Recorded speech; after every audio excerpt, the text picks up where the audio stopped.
Les envié un documento acerca del protorracionalismo. Si alguien quiere hablar o quiere decir algo, o las preguntas, las pueden colocar por el chat o puede pedir la palabra y se les será concedida. El protorracionalismo es un momento histórico que siguió a la época del Art Nouveau. El protorracionalismo como época lo vamos a tener entre fines del siglo XIX y los primeros 30 años del siglo XX. Básicamente el protorracionalismo, ¿qué es lo que significa? Proto significa antiguo o primer, racionalismo, pues como su nombre lo dice, es el imperio de la razón. Es la introducción de la razón a absolutamente todos los procesos que se vayan a dar allí. Las características importantes o primordiales del racionalismo que para el diseño tienen mucha importancia es la apropiación del funcionalismo como la base fuerte y teórica y conceptual con todo lo que conlleva el funcionalismo para los procesos de diseño, los procesos tecnológicos y que tienen mucho que ver con una estética que se va a derivar de allí. La estética, el documento que yo les envié se llama la estética de la máquina.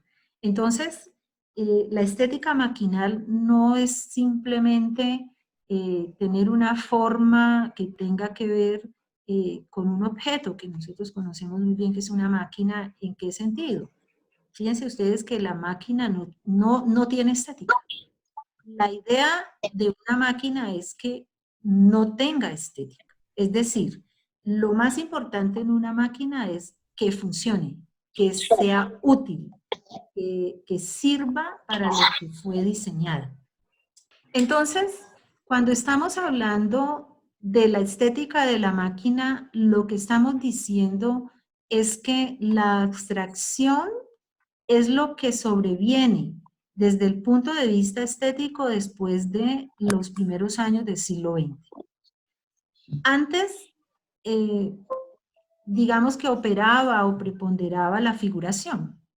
La abstracción es algo que se opone a la figuración en el sentido que se van a tomar los elementos básicos y va a imperar la geometría principalmente. La estética de la máquina o la estética del radiador supone que esos elementos visuales que pueden determinar en algún momento el acondicionamiento o la belleza, digámoslo así, ornamental de un objeto, queden relegados a un segundo plano. En ese orden de ideas, la estética de la máquina o en la estética de la máquina prevalece en primera instancia la función. En segunda instancia, la tecnología. ¿De qué manera nosotros logramos que ese objeto se pueda hacer? Y la tecnología no solamente como algo que sirve para construir el objeto, sino también la tecnología en el sentido que se considera un medio para poder llegar al objeto. Entonces, la tecnología es el hecho mismo y el medio que hace que el objeto pues pueda llegar a darse, pueda llegar a existir. En ese orden de ideas, la estética, les decía yo que siendo el tercer elemento, queda casi invisibilizado, porque lo que significa la forma sigue a la función es que primero se obtiene la función y finalmente se le introduce la forma. Es decir, la forma no es condicionante, la forma no determina la función, es la función la que determina esa forma. Eso es, ahí tenemos varios términos. Protorracionalismo es una época, un momento histórico, ¿sí? Verbum o verbum alemán es la situación que se da en Alemania que corresponde a una asociación. El verbo en alemán no es un estilo. el verbo en alemán no es, digamos, no es una corriente estética. El verbo en alemán es una asociación del gobierno alemán que se funda por Hermann Mutesius. Él es un funcionario público, ¿sí? Pero es un diseñador. Entonces, como funcionario público cumple una función y es determinar todo el marco jurídico para que pueda funcionar la asociación. El verbo en alemán es importante porque tiene como objetivo, el verbo es hacer competitiva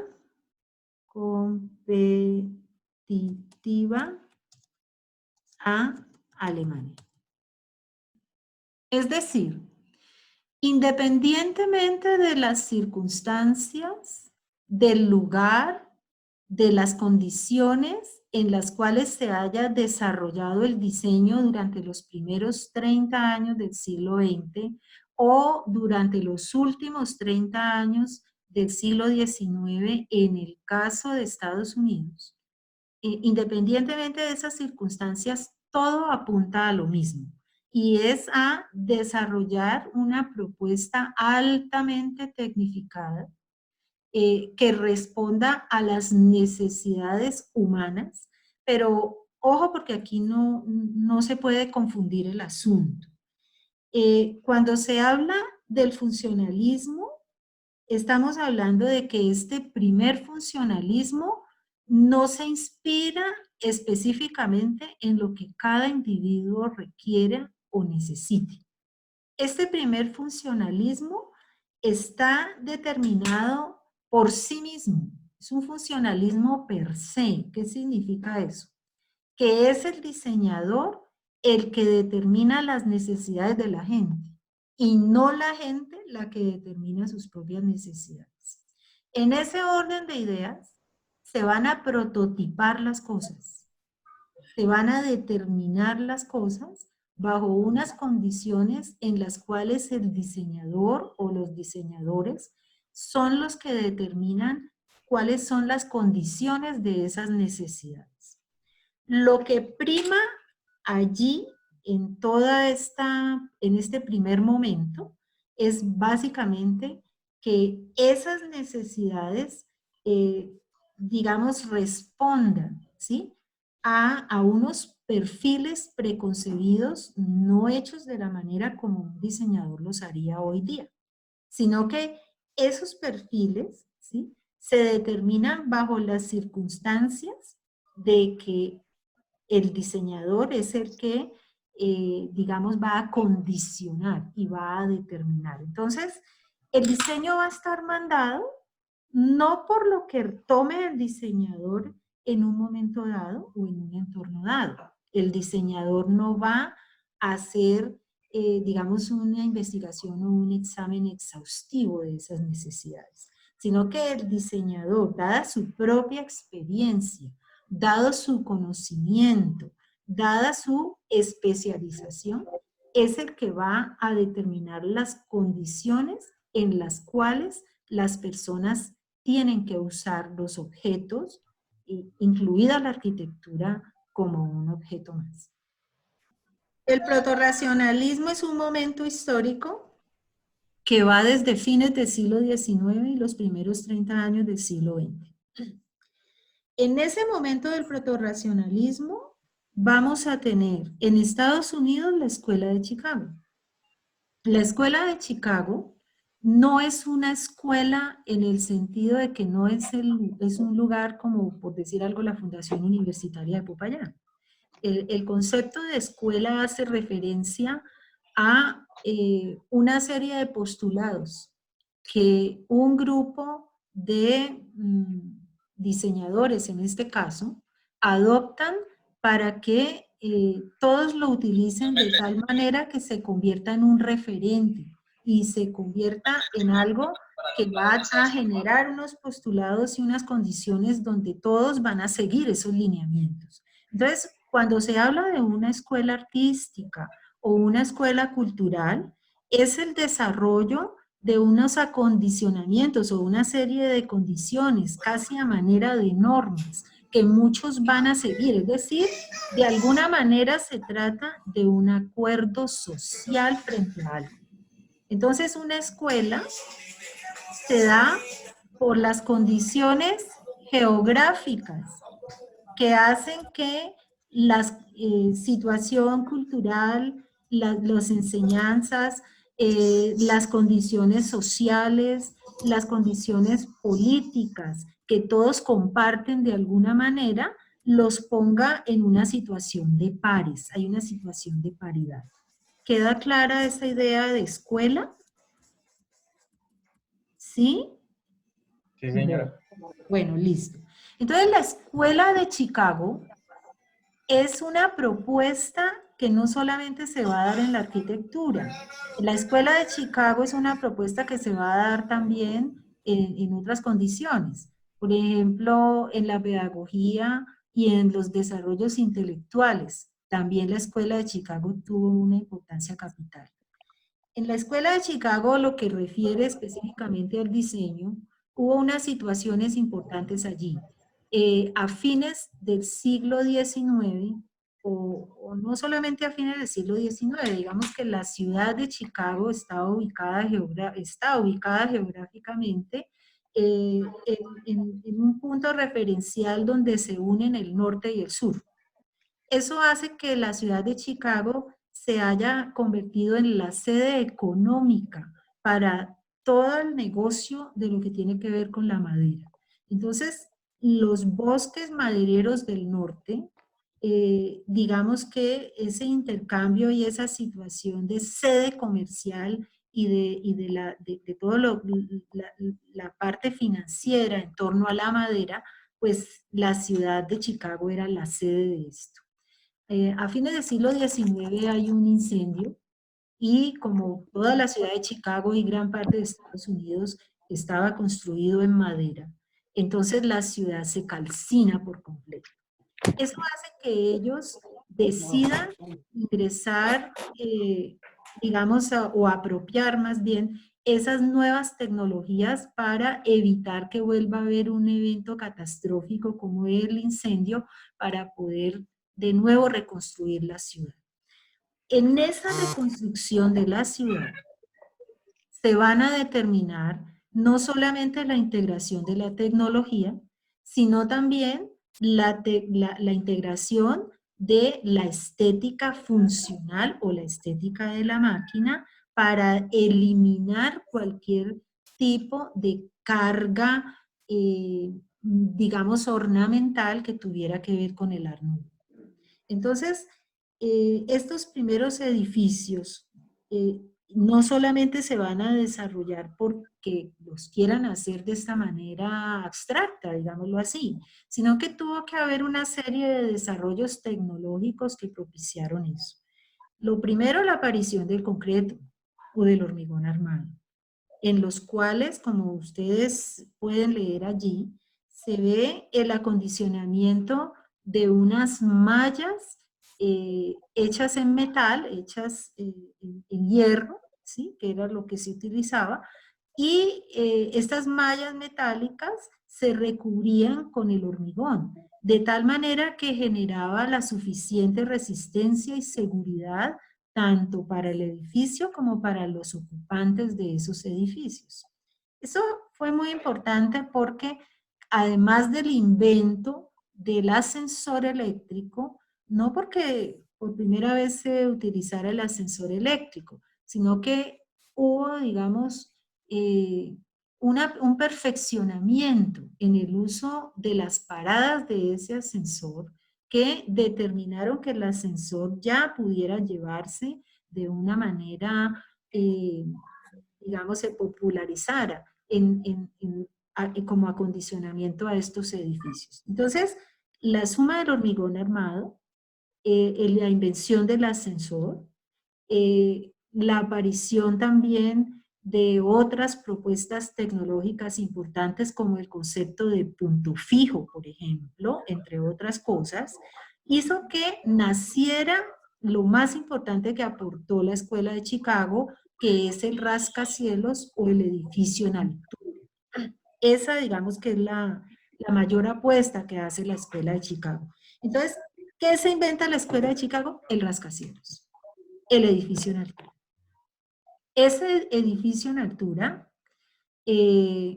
como nosotros lo conocemos hoy día, lo que nos va a determinar es que en adelante, digamos, el mayor aporte a la historia de la arquitectura que hizo Estados Unidos, pues es justamente el rascacielos y lo que significa un rascacielos.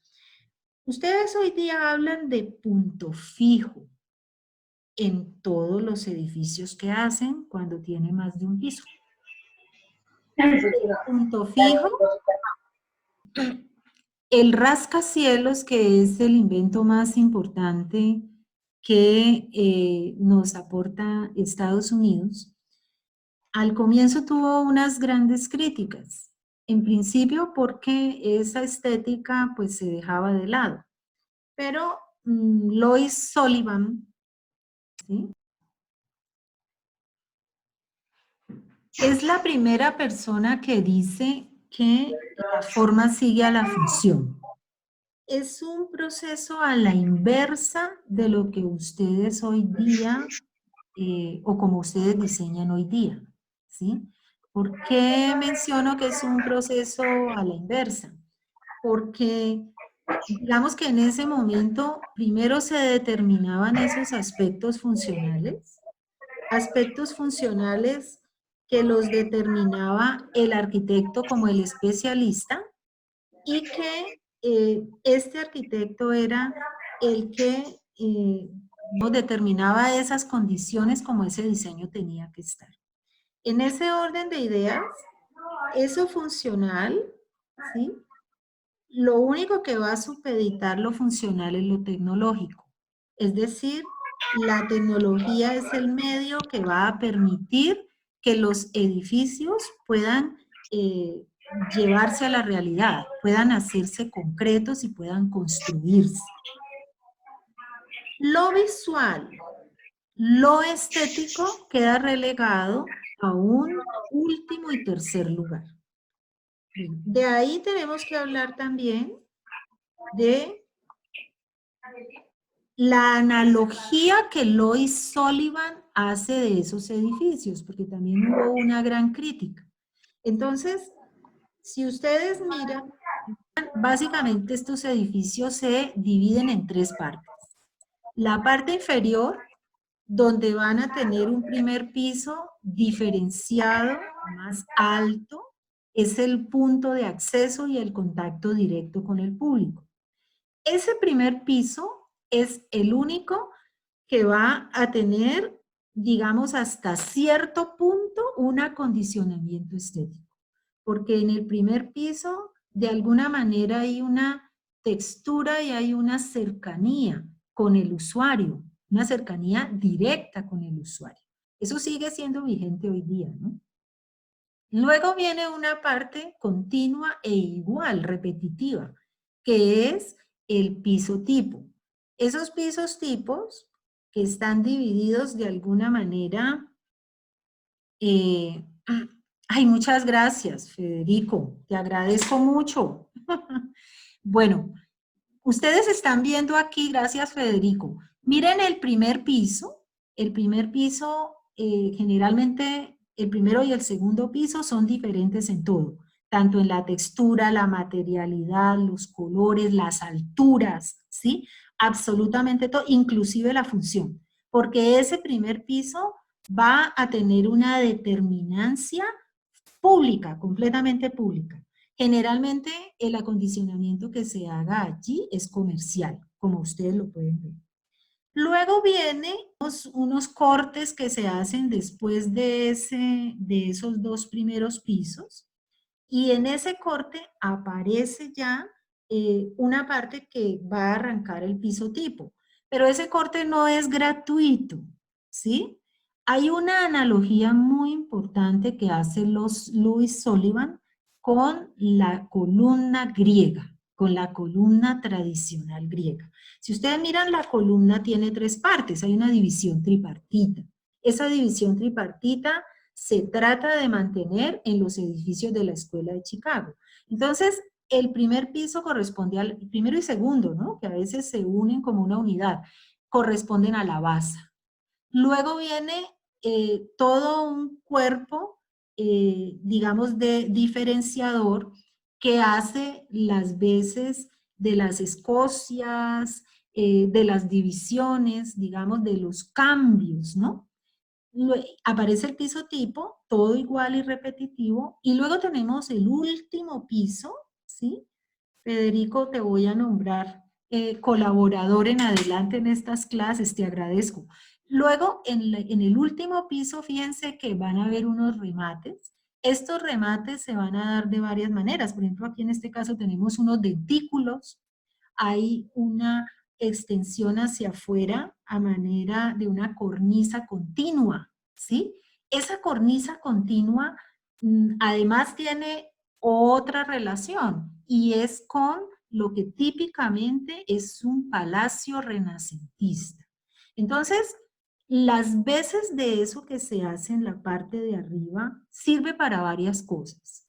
Primero, la analogía que se hace con la columna griega. Segundo, la analogía que se hace con el Palacio del Renacimiento. Tercero, va a tener unas veces funcionales y de protección hacia el edificio. Cuarto, la relación visual que hace que la persona reconozca el edificio a lo lejos. Entonces, esa última parte de remate del edificio no solamente cumple las funciones que ya mencioné, sino que también es la manera de identificar el edificio y de determinar, digamos, su propia diferenciación en el contexto de Chicago, de la ciudad de Chicago, donde todos los edificios empezaban a tener un carácter similar. Entonces, esa similaridad, digamos, esas similitudes que pueden llegar a tener los edificios, el remate del edificio lo era en ese momento y lo es hoy día, ¿sí? Se hace a partir de la techumbre, a partir de la parte superior. Entonces, ahí podemos ver tres situaciones. El primer piso tiene un contacto directo. Se puede tocar, tú lo puedes palpar, ¿sí? El primer piso está hecho para que determinen, digámoslo así, el uso inmediato del edificio.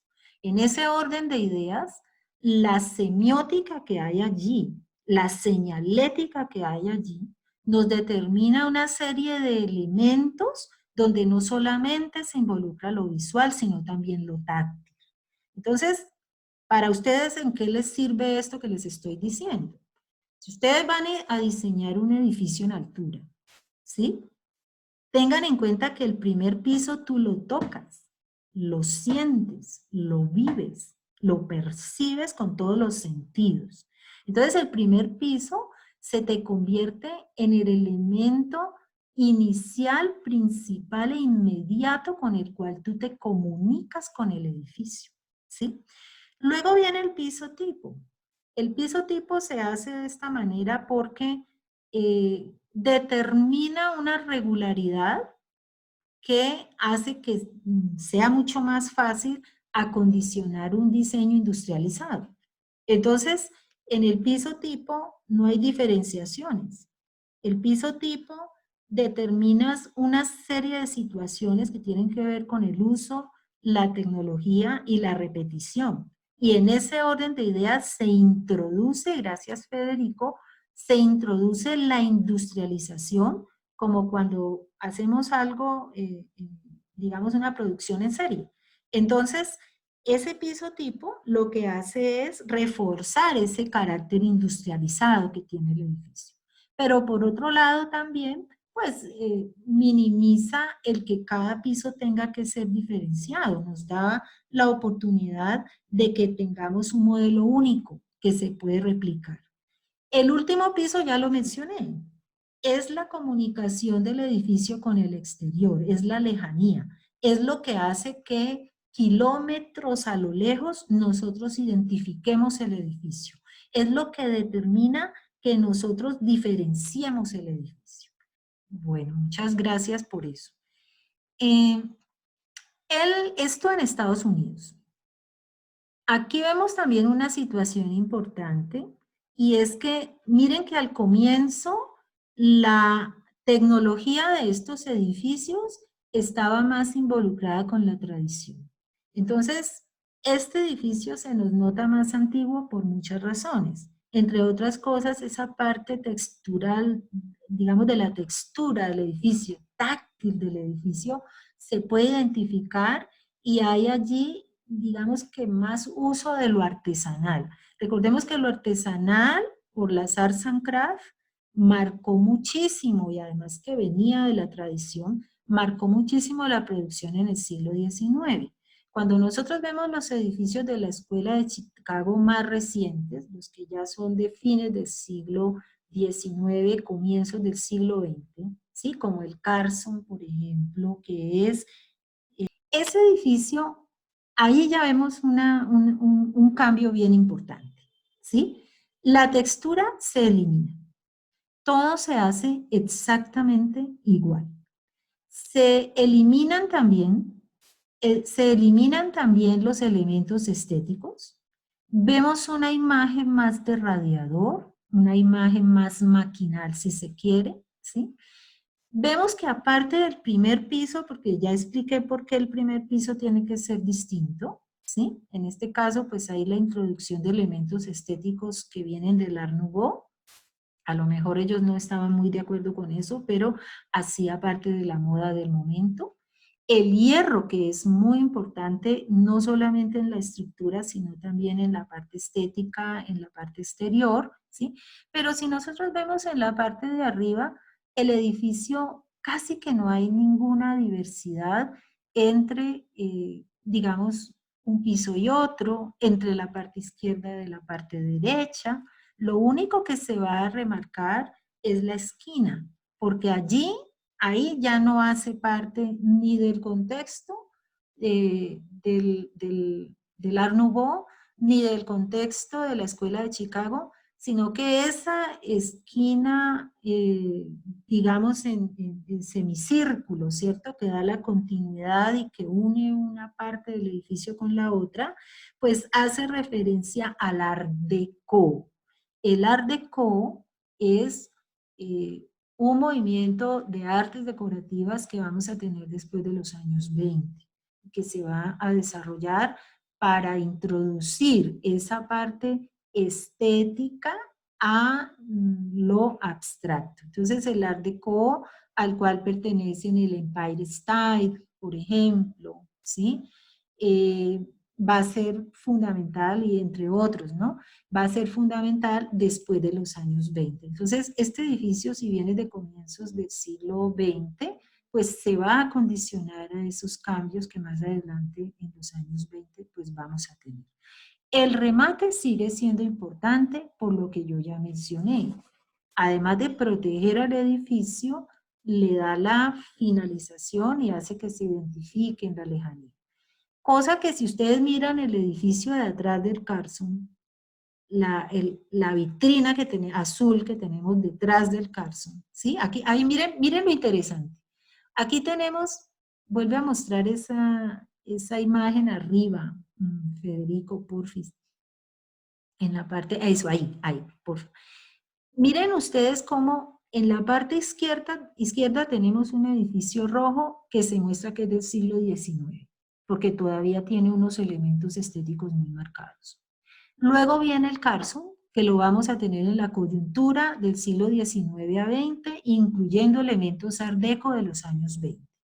En la parte de atrás, esa vitrina que tenemos atrás azulosa, donde tenemos puro vidrio, ¿cierto? Esa parte de atrás nos está mostrando que ya es una torre, primero más alta, obviamente tiene unos factores tecnológicos más desarrollados, se marca más la ingeniería, ¿sí? Y podemos ver cómo ya esta vitrina es del estilo internacional que vamos a tener ya mucho después de la Segunda Guerra Mundial. Es muy similar a lo que fue el desaparecido edificio, pues, o los edificios de las Torres Gemelas de Nueva York. Tiene una similitud con estos edificios donde nos muestran las diferentes épocas, los diferentes momentos y las, digamos, diferentes situaciones que se dieron, así como los intereses que en ese momento había. Miren, por ejemplo, las Torres Gemelas. En las Torres Gemelas estamos viendo una situación donde prima 100% lo tecnológico sobre cualquier elemento estético.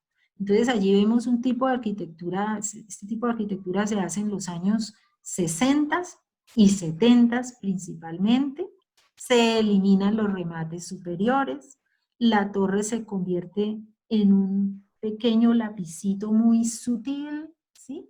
Completamente igual en sus fachadas, en sus 4 fachadas. La antena superior o el elemento de remate no es tanto como un elemento arquitectónico de identificación, sino que cumple unas funciones, digamos, de funcionamiento, son antenas, ¿sí? Discúlpenme un momentico. Parecida a la Torre Colpatria, profe. Parecida a la Torre Colpatria. Entonces, estos edificios que nosotros vamos a tener como la Torre Colpatria, pues son una muestra de lo que es el estilo internacional en su máxima expresión, ¿sí? Alguien me está llamando ahorita. Es una muestra de ese estilo internacional, de cómo, espérenme, yo le bajo el volumen ya, con eso no me doy cuenta. Donde aquí, básicamente, este tipo de torres, que ya no las vamos a tener en un momento protorracionalista, sino que es la aplicación ya de lo que como estilo internacional nos dice. ¿Qué es el estilo internacional? Su nombre es muy claro, ¿sí? Como estilo internacional, vamos a tener que este edificio puede estar aquí, en Popayán, en Bogotá, en Nueva York, en Argentina, en la China, en la Conchinchina, en Malasia, en donde ustedes quieran. Las condiciones del edificio externas no son primordiales. El edificio externamente va a responder solamente a las situaciones que la tecnología le permite. Profe, Sí, dime. profe, ¿le puedo hacer una pregunta? Sí, claro. Es que pues usted está diciendo de que pues, en el edificio como tal yo lo podría construir en cualquier parte del mundo, ¿cierto? Pero Sí. entonces respecto a la implantación como tal del edificio, ¿eso no tendría nada que ver? ¿O esto vendría a ser algo totalmente aparte? En este momento de la historia, estamos hablando de los años 60 y 70, no se pensaba en estas situaciones de implantación o que tengan una relación cultural. En ese momento lo que importaba era, digamos que estos edificios son la muestra extrema de la industrialización en su nivel más alto, ¿sí? La máxima expresión de lo que es la industrialización y el desarrollo tecnificado es lo que vamos a ver allí. Me explico. Es un edificio que no responde a situaciones culturales, no responde a necesidades individuales, responde a una situación eminentemente económico-financiera. Es una muestra de músculo financiero que puede llegar a tener una empresa o un grupo de empresas, ¿sí? El edificio está hecho para que se pueda replicar las veces que se requiera. Digamos que va a responder a unas necesidades intrínsecas. Esas necesidades intrínsecas, exactamente, bolsas de valores, empresas como tal que van a marcar sus sellos personalizados en el edificio, ¿sí? Entonces son edificios que lo que nos muestran es la potencia económica que una empresa puede llegar a tener. Es decir, allí la arquitectura y el arquitecto es un instrumento del sistema económico-financiero de un lugar, ¿sí? Eso es, digamos, como lo más grave que llevó a este tipo de edificaciones y que es lo que nosotros vamos a ver replicadas en todo el mundo. Hoy día eso de alguna manera sigue siendo igual, no hay mucha diferenciación, ¿sí? Sin embargo, hay algunos diseñadores que han tratado de que los edificios en la actualidad, como por ejemplo la Torre Pekín, ¿cierto? Creo que se llama Chinatown. Por ejemplo, el edificio, mm, no recuerdo, Burj Khalifa, creo que se llama. El Burj Khalifa. Burj Khalifa, eso, el Burj Khalifa de Dubái, por ejemplo, ¿sí? Responde a otro tipo de situaciones, ¿sí? Allí es un reto casi personal individual, es querer generar una ciudad en altura, ¿sí? También muestra el músculo financiero que desarrolla. En este momento es el edificio más alto del mundo, por ejemplo. La situación que nosotros vemos allí es cómo el edificio trata de resolver desde el punto de vista tecnológico una serie de situaciones complejas, como por ejemplo eh, resolver los empujes o la fuerza del viento, ¿sí?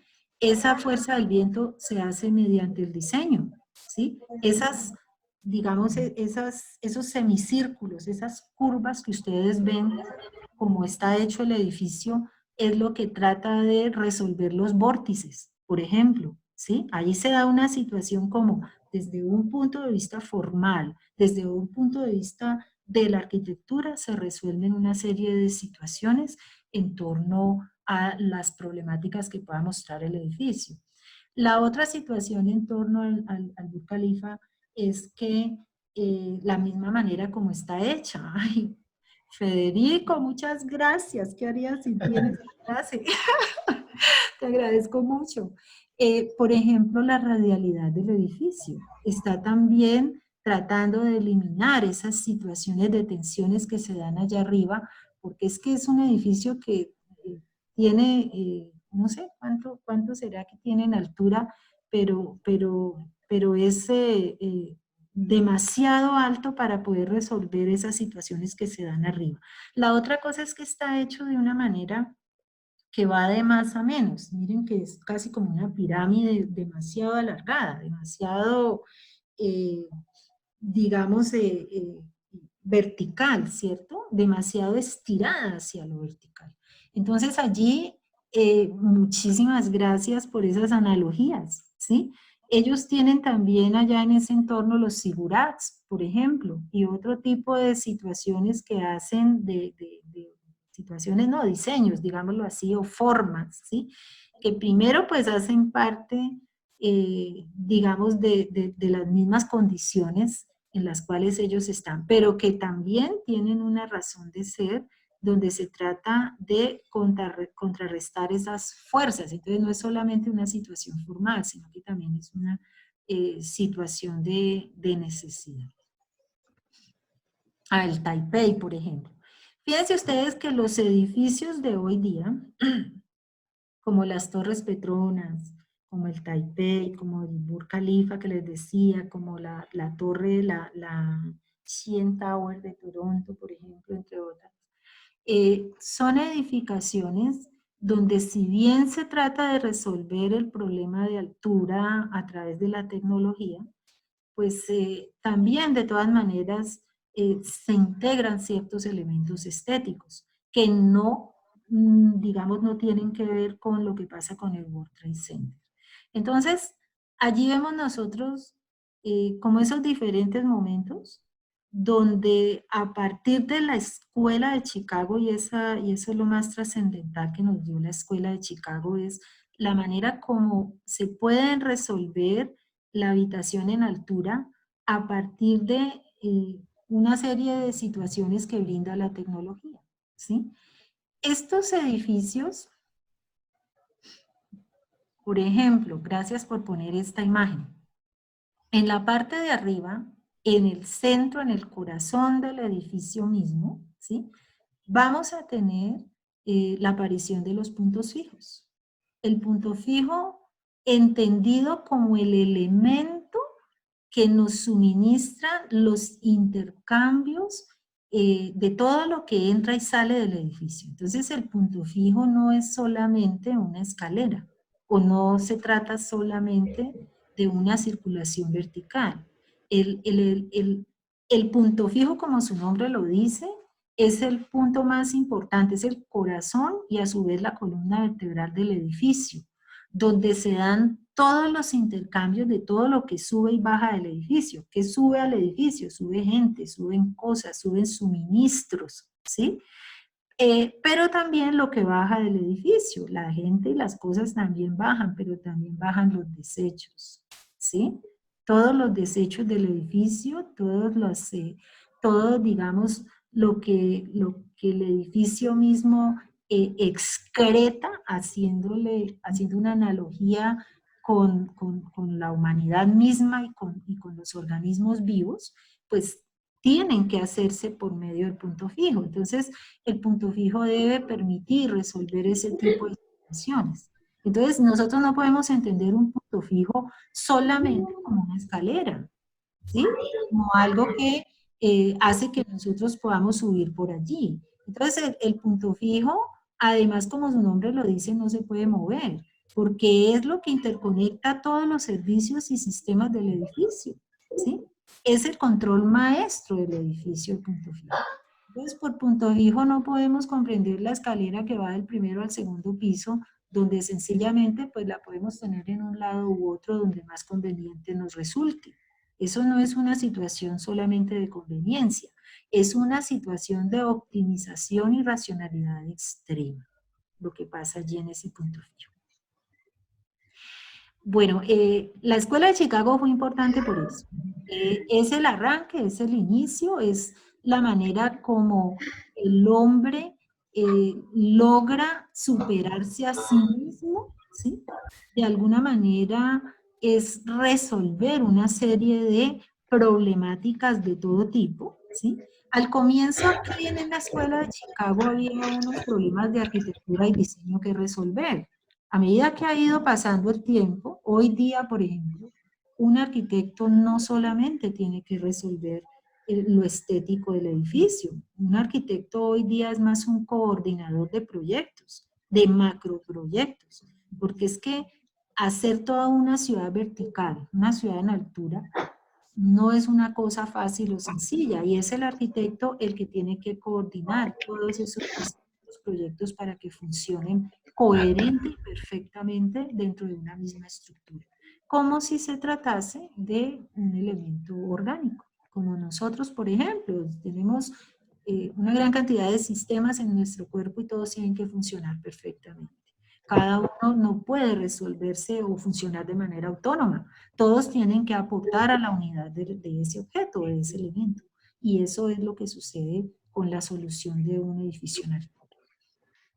Bueno, en el caso del verbum o del verbum, el verbum alemán. Profe, mi pregunta es que si, como por ejemplo, los ductos de basura también serviría como punto fijo y pues los ductos de ventilación también harían parte de los puntos fijos o vendría a ser algo totalmente distinto. A ver, el chute de basura sí, debería estar en el punto fijo, por lo que yo ya dije. Es una cuestión de intercambio entre cosas que suben y bajan. Y debería estar en el punto fijo porque constituye una columna completamente hueca, digámoslo así, donde por allí tú vas a sacar todos los desechos del edificio, pero esa columna donde se sacan los desechos también va a ser altamente peligrosa, porque ese gas metano, ¿sí?, se puede convertir también en una situación problemática para el edificio. Entonces, por eso el chute de basuras no puede estar en cualquier parte. El chute de basuras tiene que estar en un lugar donde en lo posible, dadas determinadas circunstancias, no logre afectar, ¿sí?, digamos, a las personas en caso de una eventualidad. La otra situación es que tiene que ser accesible. Entonces, el punto fijo, por estar generalmente en el corazón del edificio, permite la mayor y más fácil accesibilidad a él. Entonces, los sistemas no solamente coordinan el funcionamiento de una edificación, sino que a su vez también facilitan su uso. Entonces uno como diseñador debería prever también que todos estos sistemas pues sean de fácil accesibilidad, sean comprensibles al manejo de todos los usuarios, de todo el mundo que tenga que ver con el edificio, estén cerca a una situación en caso de una eventualidad, ¿sí? Entonces, a pesar de que está en el corazón del edificio, debe tener las posibilidades de que en caso de un evento sísmico, por ejemplo, la gente rápidamente pueda bajar por ahí, ¿sí? En caso de un incendio, pues se conecte a los sistemas de ayuda que nos puedan brindar el exterior. Es decir, el edificio de ninguna manera se nos puede convertir en una trampa mortal para los habitantes de él. Eso es muy importante que se tenga en cuenta. Y eso no es algo que tenga que ver solamente con la estética del edificio. Es algo que esa funcionalidad del edificio, de que pase algo, pues el edificio que las personas vivan ante todo. Entonces, el edificio tiene que resolver la habitabilidad, las mejores condiciones de vida de los usuarios, pero también en caso de eventos, el edificio debe permitirnos la supervivencia ante todo. Eso es lo más importante. No sé si respondí la pregunta o si quieres que la amplíe, ¿sí? No, sí, ya entendí. Vale. Y también la otra pregunta era que, o sea, los sistemas los ductos de ventilación también harían parte de un punto fijo, o esto ya vendría a ser algo distinto. Es diferente, porque los ductos de ventilación, cuando nosotros hacemos conexiones que tienen que ver con todo el sistema hidrosanitario del edificio, ¿sí? Los ductos de ventilación proveen la oportunidad de que esos olores salgan por tiraje. Entonces, digamos que arriba, en la parte superior de los edificios, tienen que haber una serie de chimeneas. Y esas chimeneas están conectadas a todas las, digamos, a todos los lugares donde hayan esas posibilidades de colocar sistemas hidrosanitarios. Entonces, el ducto de ventilación no tiene que ver con una extensión de la parte sanitaria del edificio para que los olores no se devuelvan, para que los olores puedan salir a la atmósfera. Es una cosa complicada allí porque pues digamos cierto nivel de toxicidad, ¿sí? Porque hay contaminación en el aire en ese caso, pero pues no hay nada que hacer, toca hacerlo porque si no estos olores se devuelven, se entran al edificio y generan un malestar al interior, ¿no? Los habitantes, pues hay problemas por ventilaciones. Entonces, el sistema de ventilación es una extensión de toda la parte hidrosanitaria, tiene que ir a lo largo de todo el edificio, por eso deberían interconectarse. Digamos que uno en una planta, no sería ideal que cada planta tuviera distribuidos de una manera desordenada, digamos cocinas, sanitarios, bueno, baños, qué sé yo, sino que todos deberían ir en una columna vertical. Por eso el punto fijo también nos permite ese funcionamiento. Entonces, lo ideal es que los baños estén conectados en columnas verticales, las cocinas estén conectadas en columnas verticales, de manera que nosotros podamos tener esos ductos de ventilación, esos tubes, ¿sí? Y todas estas, digamos, se me olvida en este momento, ¿cómo se llaman esas columnas verticales de ventilación que no son chutes? Bueno, se me fue en ese momento el nombre de esto. Cuando uno hace un ducto o una columna hueca completamente y conecta allí a ese punto, pues todos esos ductos de ventilación que deben existir. Entonces, si nosotros tenemos regados los baños de manera desordenada, pues en cada planta, pues no vamos a poder tener esos sistemas de ventilación verticales que se convierten en chimeneas para que el edificio pues tenga un excelente tiraje. Bueno, no sé qué otra pregunta en torno a esto haya. Fíjense que ahí no solamente les hablé de la Escuela de Chicago, hablamos prácticamente del desarrollo de la edificación en altura casi que hasta el momento actual. Pero es la Escuela de Chicago la que arranca con eso, ¿no? Es la que inicia. Acerca del verbum. Bueno, verbum se escribe workbum. W-E-R-K-B-U-N-D. ¿Sí? Verbum. Bueno, el verbo en alemán no es un estilo, no es, digamos, una corriente estética, ¿sí? El verbo en alemán es una asociación estatal alemana, asociación del Estado alemán. En esa asociación participan 4 actores. El primero es el Estado. El Estado entendido como el ente que brinda todas las posibilidades jurídicas para poder jurídicas y formales también de cómo funciona, ¿no? Es el que da el acondicionamiento y, digamos, toda la plataforma para que todos los otros 3 actores puedan intercomunicarse y funcionar.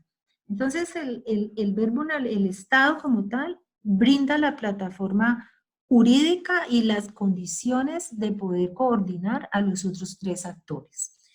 El otro actor importante es la industria, los industriales. Los industriales brindan la plataforma tecnológica y la plataforma económico-financiera. Es decir, es lo que alimenta ese proceso, es lo que sustenta ese proceso. Sin los industriales, el verbo en alemán no puede funcionar, porque ellos son los que dan la plata, ellos son el músculo financiero del verbo en alemán. El otro elemento allí importante son los diseñadores. Los diseñadores resuelven las necesidades. Los diseñadores son los encargados de que esas necesidades, la gente, digámoslo así, pueda llevar allí esas necesidades y son los que hacen que toda esa parte funcional, digámoslo así. O sea, casi que si nosotros lo acondicionáramos, los industriales brindan la tecnología y los diseñadores brindan la funcionalidad. Ese es el objeto del diseño ahí, ¿sí? Hacer que esa asociación y los productos creados por esa asociación funcionen eficientemente. Entonces el diseñador brinda la eficiencia. Los artistas, el cuarto elemento, brindan la estética. Entonces, digamos que la plataforma tecnológica, el músculo financiero, la funcionalidad, sin una parte hermosa, decorativa, por así decirlo, pues no llegaría a la gente. Los objetos sencillamente, los productos no serían vendibles.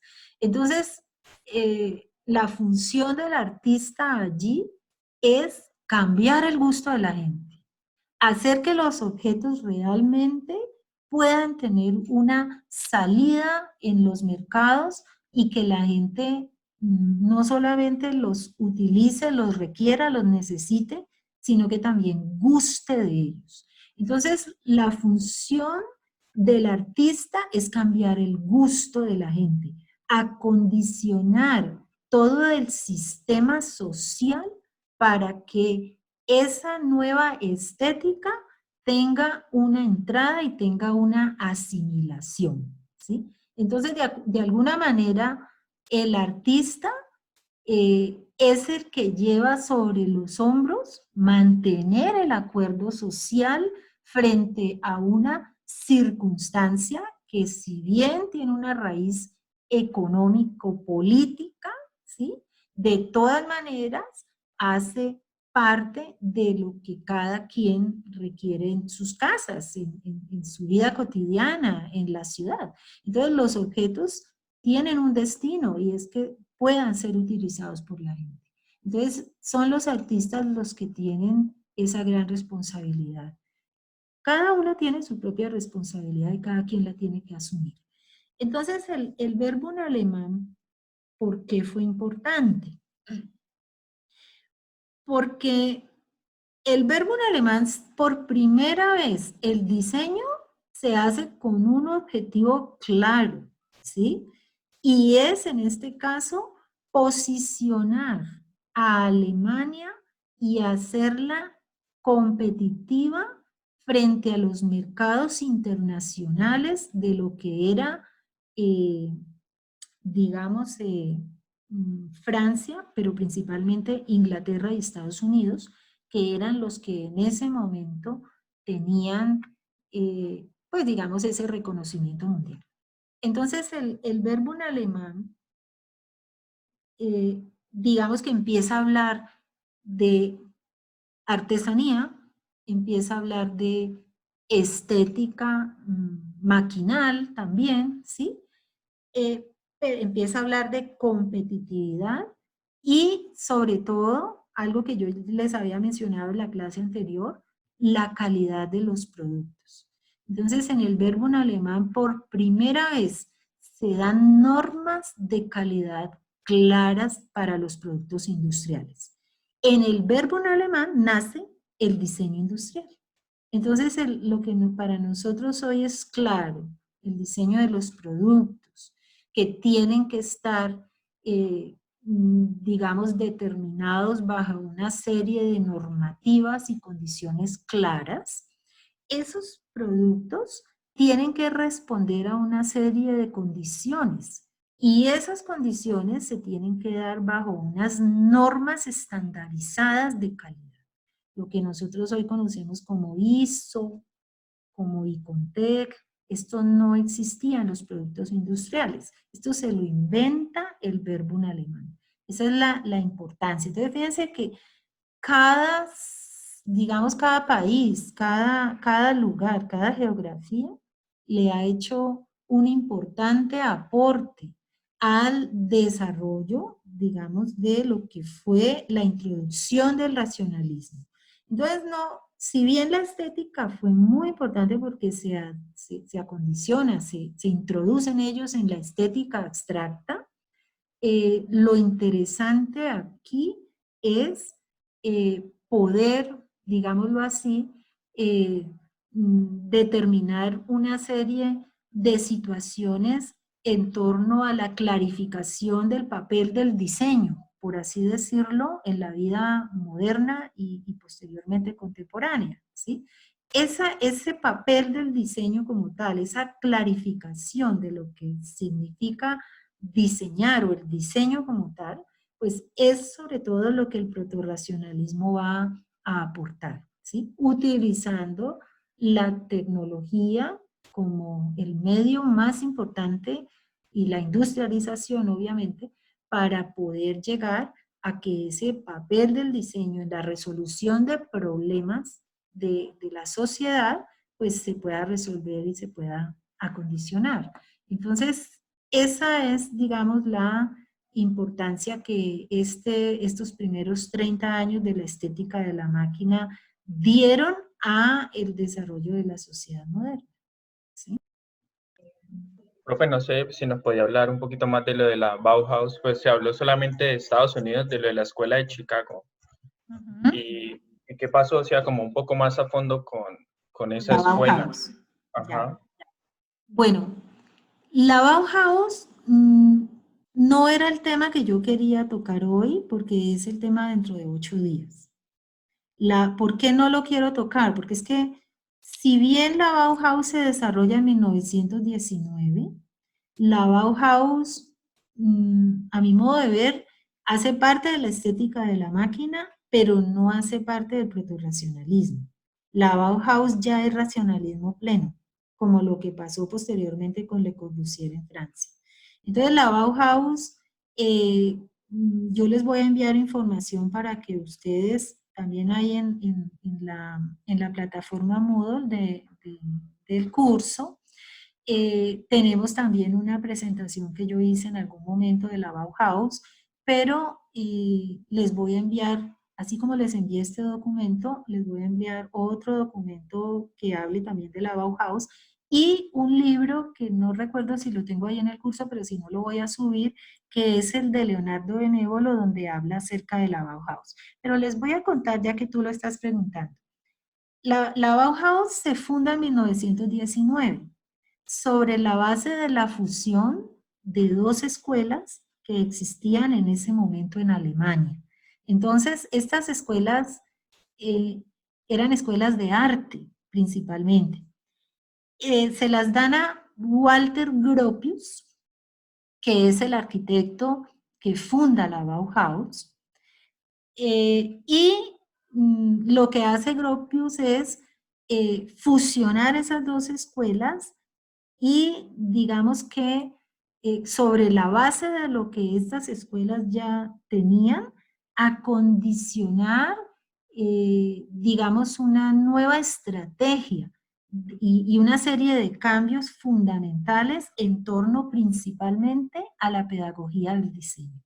Entonces, la importancia de la Bauhaus es que por primera vez en la historia, y por eso es que la Bauhaus ha pasado a la historia del diseño y de muchas gracias por eso, ahí está Gropius, que es el de sombrero negro, ¿sí? Por primera vez se enseñó a diseñar. Entonces la Bauhaus, el objetivo primordial de la Bauhaus es hacer diseñadores, formar diseñadores, hacer que los diseñadores tengan unas estrategias de cómo acometer el problema del diseño y lo tengan bajo los parámetros de lo que la industrialización dio, porque es que la Bauhaus se basa en esa propuesta de industrializar lo artesanal. Es una cosa bien complicada, pero la Bauhaus lo intenta, sin olvidarse, obviamente, de esa estética reducida o esa estética simple, como la que estamos viendo allí, donde se retoman los elementos fundamentales de la geometría, del color, las bases de simplificación, digámoslo así, esos conceptos simples que se tienen que tomar. Entonces, la Bauhaus, en esencia, ¿qué es? Es una escuela que forma diseñadores, donde se logra, digamos, donde se logra formar a los diseñadores para que el propósito del verbum, porque es que el verbum tenía un propósito, acuérdense que yo les dije que era hacer competitiva a Alemania, ¿sí? Pueda llevarse a cabo de una manera real. Es decir, el verbum fue importante, porque el verbum, o el verbum mejor, porque es verbum, la W suena B en Alemania. El verbum alemán fue importante porque, digamos, puso las cartas sobre la mesa diciendo aquí hay un problema que hay que resolver, y es que hay que diseñar los objetos que se necesitan bajo las condiciones tecnológicas que la industria permite. Entonces, si bien el verbum tenía todas las intenciones del mundo de hacer buenos diseños, no lo logró, porque no había formados, los diseñadores no estaban formados. Entonces, los diseñadores resolvían los problemas funcionales, resolvían las necesidades, pero no le daban esa propuesta estética, digamos, digamos, que pueda vender el producto o que guste el producto, ¿sí? Federico, búscame porfa allí el reloj del Verbum o el reloj de Peter Behrens, ¿sí? El reloj de la AEG, de Peter Behrens o de la AEG alemana, porfa, para que Peter ellos... Bennett. Behrens. Sí, no, ponlo que ahí te lo entiende. Eso, el reloj, ¿sí? Ese reloj, por ejemplo. De hecho, es igualito a un reloj que yo tengo aquí en mi casa. ¿Sí? Se los voy a mostrar.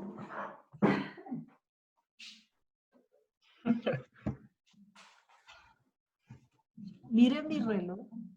¿Sí? Es igualito a ese reloj. ¿Sí? Profe, debería llevarlo a clase algún día. Este es el típico reloj de la AEG, ¿cierto? Este reloj, pero si ustedes miran, pues a mí me gusta, ¿no? A mí me gusta esa estética simple. Pero si ustedes miran, el reloj es básico, es elemental, ¿sí? ¿Qué tiene ese reloj? Simplemente tiene un marco, un espacio donde están lo que se necesita, los números, las subdivisiones de los números y las manecillas, y ya, ¿sí?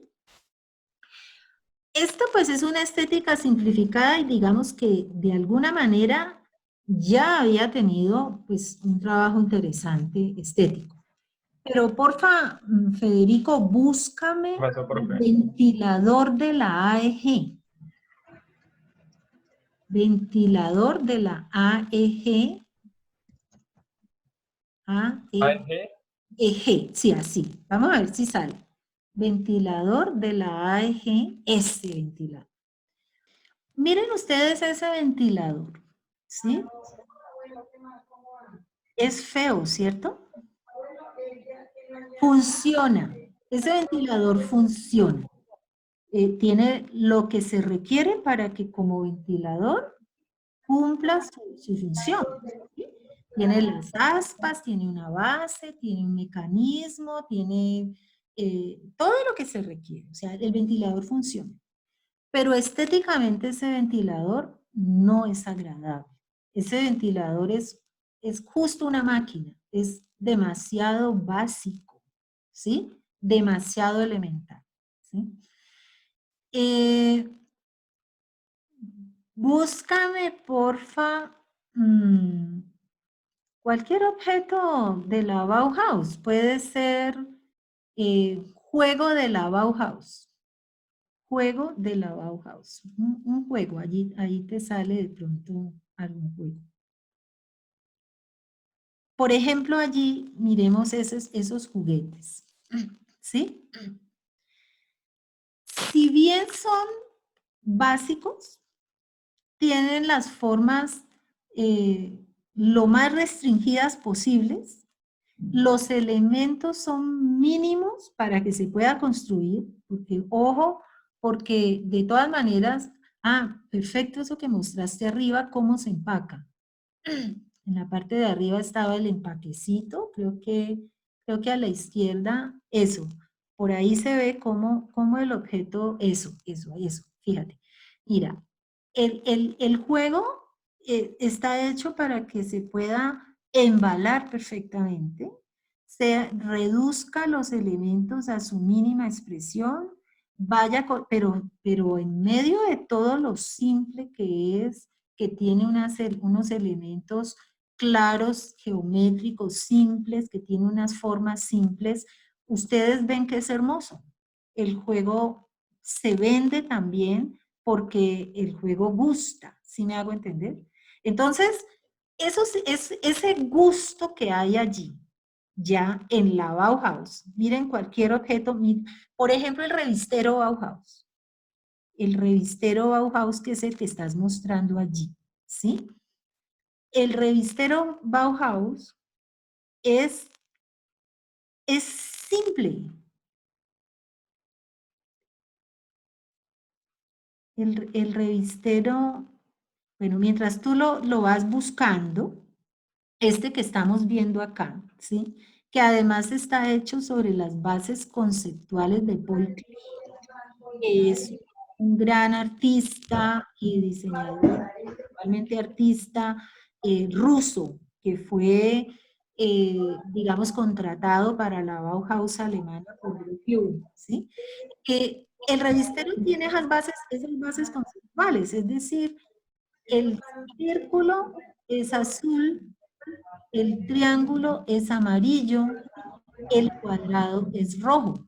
Esas son elementos conceptuales de Paul Klee que les da a los estudiantes, son sus bases, digamos, estéticas, formales, ¿sí? Pero que con esas bases elementales y con los mínimos elementos posibles, se logró hacer algo estéticamente agradable. Entonces, la diferencia entre el diseño del Verbum y el diseño Bauhaus es que los jóvenes del Bauhaus tienen conocimiento conceptual y estético para poder hacer unos elementos de producción y de construcción claros, tecnológicamente bien logrados, que industrialmente se puedan fabricar, porque es que todo esto lleva a esa que si nosotros le damos un diseño a una empresa, a una industria, a una fábrica, lo pueda hacer con todas las condiciones fáciles para que los hagan, ¿sí? Pero que a su vez esto logre llegar al gran público, a la masa, que eso era lo que se pretendía. La intención es masificar los productos. La intención no es hacer el diseño por el diseño, esa no es la intención. La intención es diseñar los objetos para que el gran público, la gran masa, los adquiera, los lleve a su casa y los utilice y generar necesidades. Entonces, digamos que la función de estos diseñadores, por un lado es resolver la necesidad, pero por otro lado también es crearla, ¿sí? Allí hay una situación en doble sentido, digámoslo así, ¿sí? Es una situación, podemos decir, bilateral, por así decirlo. Crear la necesidad y resolver la necesidad, las dos cosas. Entonces, el diseño Bauhaus es un complemento del verbo porque cuando se cambia el gusto de la gente, cuando la gente realmente está viendo un objeto hermoso, agradable visualmente, reducido en sus formas, tecnológicamente bien hecho, con calidad, ¿sí? Que cualquier industria que produzca esto lo haga bajo las condiciones requeridas, necesarias, que tenga también la industria una ganancia, pero que sea más barato para la gente, entonces estamos logrando que el diseño Bauhaus logre su efectividad. Entonces el Bauhaus no se trataba solamente de hacer objetos funcionales, sino que esos objetos tenían que ser con los mínimos elementos posibles, pero ser hermosos, gustar, ser baratos, tener unas condiciones de calidad que se pudieran mantener, hacer que los objetos mantuvieran esas normas de calidad extremas, ¿sí? Y que estuvieran relacionados con todo el desarrollo conceptual e intelectual del momento.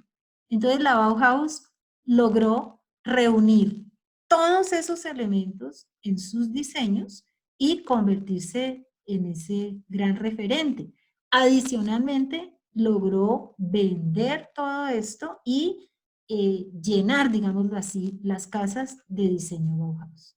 Esa era sobre todo la intencionalidad.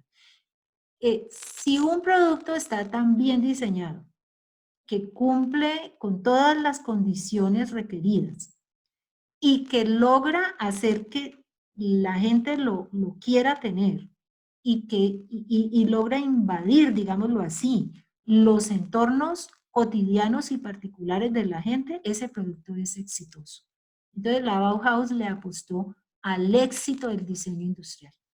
Esa es, digamos, lo más importante que se puede aprender de la Bauhaus, ¿sí? Es lo más interesante. Acuérdense que les envié un documento. El documento es el protorracionalismo y la estética de la máquina, pero allí no están todos, ¿no? Yo les tengo que subir ese documento a la plataforma, enviarles una nueva documentación. Por ahorita es el protorracionalismo. El protorracionalismo incluye Escuela de Chicago, Verbum alemán, Secesión vienesa, creo que también estaba allí algo del neoplasticismo, ¿sí? Esos son los temas para la próxima bitácora. Neoplasticismo, constructivismo. Estos dos últimos son de ir adelante, la Bauhaus, obviamente, Bauhaus y el racionalismo francés, donde está Le Corbusier. Estos son los temas que vamos a tratar dentro de 8 días. Neoplasticismo, constructivismo, Bauhaus y racionalismo francés. Un abrazo Sí, para profe, todos. gracias. Feliz tarde. Cierro Nos ya. vemos dentro de 8 días. Bueno, Dentro de 8 profe. días nos vemos por el mismo canal. Por el mismo canal. Misma hora. En la misma hora por el mismo canal. La Chao.